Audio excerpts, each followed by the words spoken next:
Today's class is about joining of simple sentence.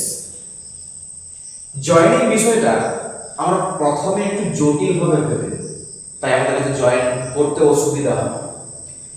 এই joining বিষয়টা যদি সহজ করে দেখি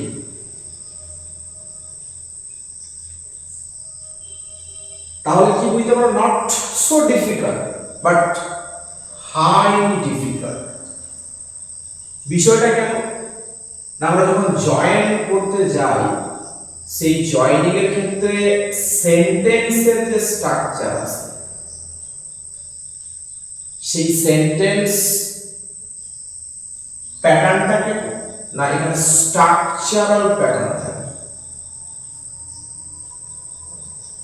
স্ট্রাকচারাল অর্থাৎ গঠনগত। এই স্ট্রাকচারাল প্যাটার্নের দিক থেকে বাক্য কয় প্রকার? তিন প্রকার। এক, সিম্পল। দুই, কমপ্লেক্স। তিন, কম্পাউন্ড। Simple, complex, compound. তো সেইগুলো থেকে প্রথম যেটা আমরা শিখব সেটা হলো বাক্যকে আমরা সিম্পল সেন্টেন্সে জয়েন করব কিভাবে।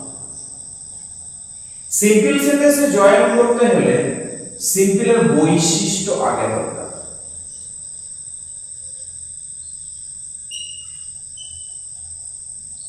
বৈশিষ্ট্য দরকার। সিম্পল সেন্টেন্সে কি বৈশিষ্ট্য থাকে? একটি মাত্র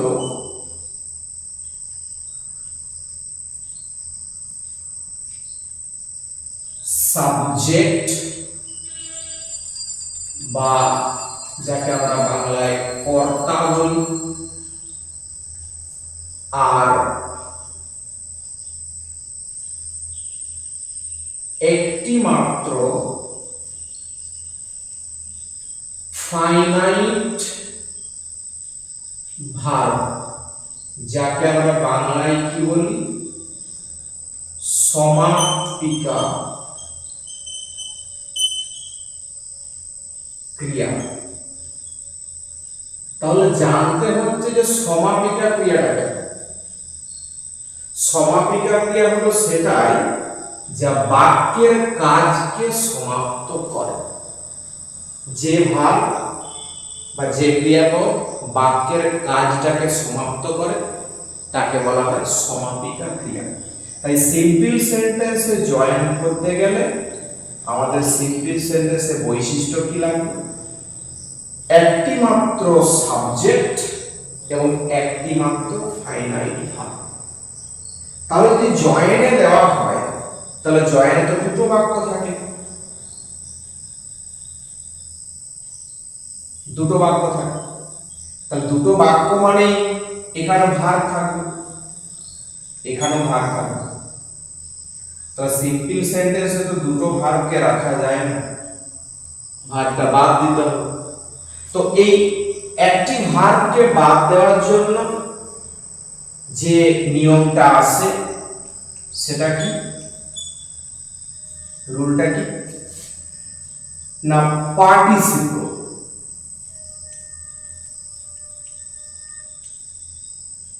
পার্টিসিপল যে কোনো একটা ভার্ব, বাক্যের মধ্যে দুটি ভার্ব থাকছে, দুটো বাক্য দুটি ভার্ব, তার মধ্যে একটা ভার্বকে পার্টিসিপল বানিয়ে দিতে হবে। তাহলে ভার্বটাকে পার্টিসিপল বানাবো কি হবে? প্রসেসটা কি না, ভার্বকে পার্টিসিপল বানাতে গেলে আমাকে দেখতে হবে যে দুটি বাক্যের ক্রিয়া,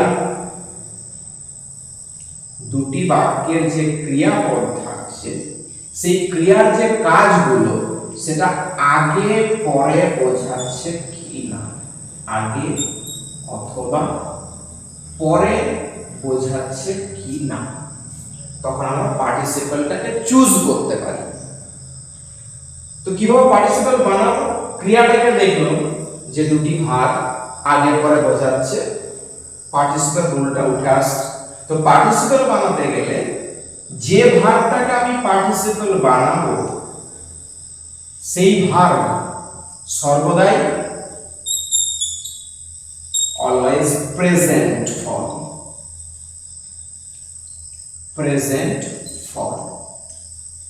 সর্বদাই প্রেজেন্ট ফর্মে রেখে তার সঙ্গে আইএনজি যোগ করব।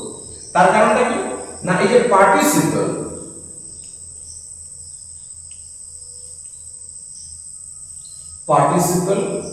কতগুলো আছে? Present participle, past participle,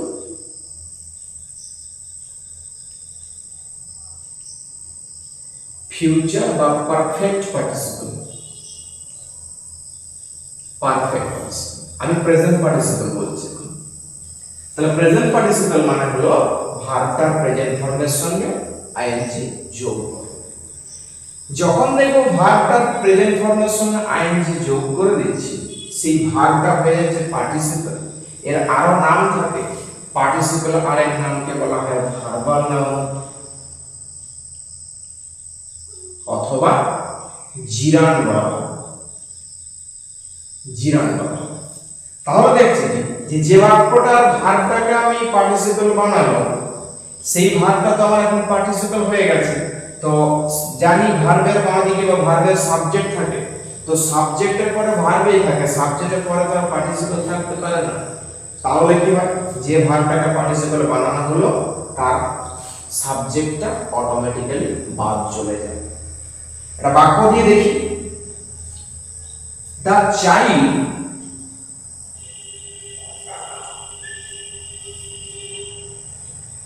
was tired of play. শিশুটা খেলাতে ক্লান্ত।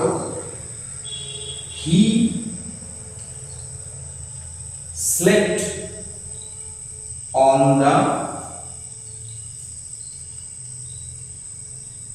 floor. He slept on the floor. শিশুটা খেলাধুলাতে ক্লান্ত হয়েছিল, সে মেঝেতে ঘুমিয়ে পড়েছিল। ক্রিয়াপদ দেখব, ওয়াজ টায়ার্ড, ক্লান্ত হয়েছিল, আর এই বাক্যের ক্রিয়াপদ স্লেপ্ট অন, ঘুমিয়ে পড়েছিল, স্লেপ্ট। তাহলে কোন কাজটা আগে হয়েছে? আগে ক্লান্ত হয়েছে, তারপর ঘুমিয়ে পড়েছে। তো এই ভার্বটাকে আমাকে পার্টিসিপল বানাতে হবে। একটা জিনিস খেয়াল রাখতে হবে যে পার্টিসিপল যে ভার্বটাকে বানাতে যাব, সেইখানে যদি কোনো ভার্বের ফর্ম ব্যবহার করা থাকে, অর্থাৎ ভার্ব ফর্ম বলতে যেমন be verb, have verb, do verb, modal. Be verb অর্থাৎ am is are, past tense was were, have verb have অথবা has, past tense had, do verb do or does, past tense did, আর modal verb can could may might shall should will would, এগুলো। তো এইগুলো সব form. এই form হয়েছে, এদের যে রূপগুলো রয়েছে এগুলো সব ফর্ম।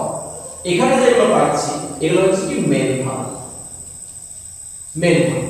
তাহলে এখানে ওয়াজ একটা ফর্ম ইউজ করা আছে, তো কোনোভাবে আমি ওয়াজ এর সঙ্গে আইএনজি যোগ করে প্রেজেন্ট পার্টিসিপল বানাতে পারবো না। ওয়াজটাকে মেন ভার্বে রূপান্তর করতে হচ্ছে। মেন ভার্বটা কি? তাহলে বি ভার্বের পাস্ট টেন্সের ফর্ম ওয়াজ। তাহলে বি এর সঙ্গে আমি আইএনজি যোগ করতে পারি, অর্থাৎ বিইং হয়ে গেল, বিইংটা পার্টিসিপল। তাহলে বিইং টায়ার্ড